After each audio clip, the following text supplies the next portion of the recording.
Hello, everybody, and welcome to Brain Leaks Wild Art. I am your host, and I'm also the photographer. And today, I figured I'd give you a small video, basically explaining the three things that I feel and I believe would make a person a photographer. Now, I know that certain people or everybody thinks that in order for you to be a photographer, you need good gear. Now, what if I told you that out of the three things, that is put on number two? So stay tuned, continue watching this video to find out what's the number one reason, number one thing that makes you into a photographer. So without further ado, let's get into it. Now, everybody has their own ways of becoming a photographer. Like they have all these good things that they want to do. Some people like have a passion to create beautiful images and they want to pursue that passion. And then there's other people that are like almost confused, not confused, but like they don't know specifically what they want to do in life. So I figured that this video would help like give a little boost to your motivation to become a photographer. And we're going to start with the third most important thing is patience. Patience is one of the three things that can make you a good photographer. Not doesn't have to be professional or a beginner, just a photographer in general. You need patience. Now, I know there's a lot of people out there that are not very let's say patient. There's people that can get set off by small things or not want to wait for a specific moment in time. Like if you're on a line for a fast food place and you're trying to wait and you have like 40 people in front of you and you're on a time crunch, I would understand.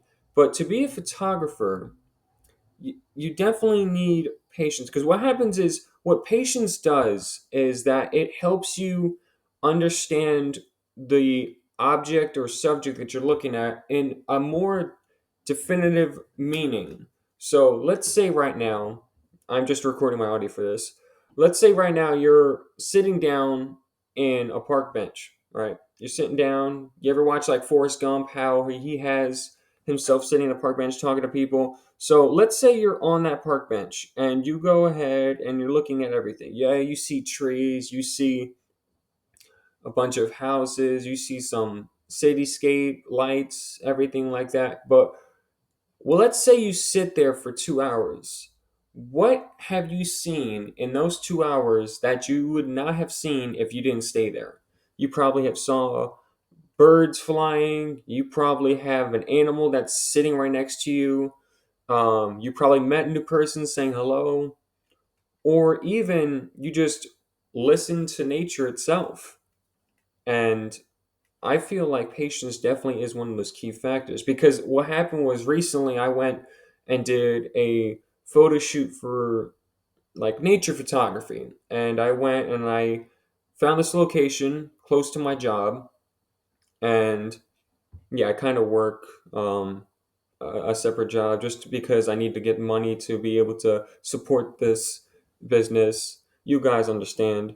And I sat there and I looked, I was exploring the woods and all that stuff, and I found that I was able to like get some good photos, but there was one photo that I wanted to do was a sunset photo. And I basically like kept walking through the woods and I found this good sunset spot that I believe would be a good area. So I traveled through the woods, went over there, found it, and I sat down, put all the gear together, put my tripod down, and I waited. And I wanted to get the best sunset possible, so I decided to wait as long as I could until that sunset happens. Now, sometimes waiting is a good thing. I kind of waited too long, and I ended up having to travel through the woods in the dark after a sunset photo. But it was beautiful, and that was because I was patient and I wanted to get that good picture. So I was willing to wait and everything. And patience pays off. I'm not gonna lie, patience does pay off. If you sit down, if you're patient, things that are good will happen to you. All right. So don't think that timing is a bad thing or you don't have enough time. You technically do have time. It's a matter of how you make that time worth your while. So that's why I feel like patience is number three to make yourself a photographer. Now, number two, we already talked about it, but I'll go into more detail, is equipment. Now, everybody says that you need high definition gear to get the most beautiful pictures and all that stuff. But let's say you're in my shoes, right? You're starting out to be a new photographer and you don't have a lot of money. So you need to figure out how to create images through equipment and all that stuff. Now, I bought a camera and everything, and it was a reasonable price range for me. And it was a camera that I kind of used before in the past. And I was able to buy it and use it to create artwork. Let's say you don't have as much money, you can't buy yourself a camera. Well, what if I told you that you actually are able to still create photos with a piece of technology that you have in your hand, and that's your phone? You don't need to have a good camera to be able to produce an image. Yes, I know you would want to have those high definition images, but if you're just starting out to be a photographer, start with the equipment that you do have. Plan out, if you have a phone, go out, try different angles, test out your skills and see what kind of imagery you do. Now, the only downside to that is the further you zoom in on the image, the more grainy and blurry it's going to be. So I'd say just be careful on that, because I know some phones have higher resolutions than others. But if you just have a phone, just go ahead, go outside, take pictures. Yeah, it might not be as like like more of a wow moment or something like that. And sorry if I'm like confused, not really trying to create words, but you can definitely create an image from what you have. Like me, I have, it's not very professional gear, but I do have like gear that I'm more comfortable with, like Canon gear and all that stuff. Even my phone. Sometimes when I'm on the go and I'm working or I'm just traveling and I don't have my equipment, I still have my phone. I take pictures with my phone. So technically, you're still creating photos even if you have a phone. Now, it might be like let's say that you take a picture with your phone and it's not the best quality. Don't worry about the quality itself. Just worry about what the whole main goal is. You want to create a photo. You can, and if that photo is like super high definition, then you got some advanced phone. I'm gonna tell you that right now. You have some high definition phone if you're able to create some crispy photos.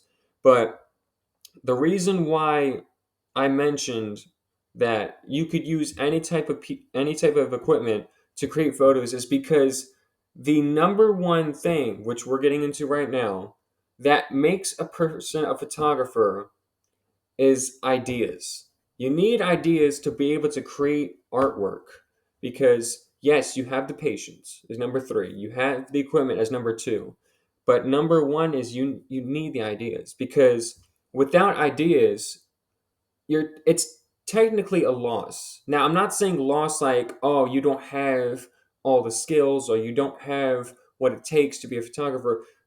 You can sit, as long as you sit down and create an idea, then you'll be able to create some sort of artwork. You can test out different angles, you can test out different composition, different lights, and all that stuff. But for you to be able to create a piece of art, you need an idea. Now, if you and your friend, because I actually was told this, if you both look at an object, and let's say you're looking at a window or something like that, and your one friend says, "Oh, it's just a window. There's nothing really special about it." But if you look through a photographer's eye and perspective, you could make that window into a piece of art. Now, what I mean by this is take into account looking at the window, and you can see right through it. Now, some people might have blinds or something like that, or curtains, and you can't really see through it. But let's just say there's no curtains. It's a blank window, and all this. If you can see through it, they can see what you're looking at. And you start to look at it. You look at the frame, you look at how the entire materials and all that stuff, how's the reflection, and let's start saying you put let's start to say you put objects in front of that window and you get to see how it is. And then you start positioning it. You put, let's say you put the image in front of the window, and you go outside the window and you look at it. Test out things like that. Even bring a person, put a person in front of a window and stand back a few feet, see how it looks, and then slowly move your body left or right just to see how it angles. Because I did this once on when I went to do photography shooting, where I had a person sitting in front of a window, and I was able to create a reflection to where you would see the person looking out the window, but if you looked closer to the glass, you could see all of the cityscape that was right behind me. That would be a very good photo idea if you have the idea. Now, it doesn't have to be a window or anything like that. Anything that you come across, you can have an idea. Even if it's a piece of trash, as long as you're able to create artwork with it, you would be good as a photographer. Anything that you hold, even a coffee cup, you can create artwork with it. As long as you have the idea of creativity. Because having an idea will definitely get you far in a photography standpoint. You'll definitely have a new mindset. You'll basically take everyday objects and create art with it. And I believe you definitely have the key and core ingredients to become a photographer.